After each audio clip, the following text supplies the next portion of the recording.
This video is about raging exceptions. There is a new keyword for raging exceptions, and this statement here it allows the programmer to force a specific exception to occur explicitly. And this argument here in rage it indicates the exception to be raised. So here I'm trying to enter one input. So any input that I provide for the variable a, so if the value is less than 0, it will raise one value error, that is invalid value, and when it is raised, it automatically goes to the except block, and in that it will be handled appropriately. Now again, b value like that, if it's less than 0, less than equal to 0, again it will raise the same value error, and you will get this sort of output here. If nothing happens and all the values for A and B are the valid values, then you will get a valid C value output. There is another one statement called finally. So finally statement is always the last code which is to be executed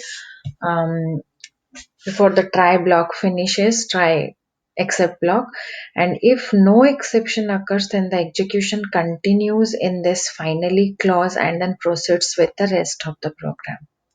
Okay. If the handled exception occurs, then the exception handler executes and then the finally clause lastly. If one exception occurs which is unhandled, then the finally clause executes and then the exception is re-raised or raised again. And there is another one case also. If you are going to execute the break statement, continue statement, or return statement, it will cause the try block to be exited normally. So let's see this example here. At what case this finally block will be executed. So let's start from here. When I run the code, first I need to enter one input which will be anything except A, other than A. So when I enter it, now it asks for the input A. So let's say the A value, I will enter some negative value, suppose less than 0. So as it's less than 0, it will reach the value error, invalid value, that is printed in output. And as the value error has been raised, it will execute the except block, and the except print statement will be executed. And after it's done with that, so by that time you are here, now it will automatically move on to the finally block. By default, it asks any key to quit. Suppose I will enter a key such as D. So now it says um, finished. We are finished with the block, but now again it's saying to enter the value of A. Okay, so as I enter D here, I'm not able to quit from the whole operation, and it's again asking the value of A. Suppose I will enter a valid value.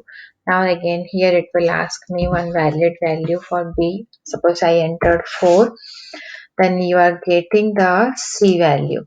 So I mean, we got to execute all the statements successfully. We got a valid value of C also, but why is it moving to the finally block again and asking any key for to quit in the finally block? Because if there will be one exception or there will not be an exception in both of the situations, the by default finally block will be executed. So let's say I will enter something, let's say F. Now it says finished, but I'm not able to quit the whole operation. Now it's asking to enter a value for A. Now suppose for B, let's see whether this value error is raised or not. It's able to be raised or not. So let's say I will enter 0. So as I entered 0, B is equals to 0 here as per the condition. If the condition true, it reaches the value error and prints this in the output. And again it goes on to the finally block, executes the statement, and suppose I enter A, and now you are finished. And as we entered this, it matched the condition. We have properly finished the operation, and we are now quitting the whole program.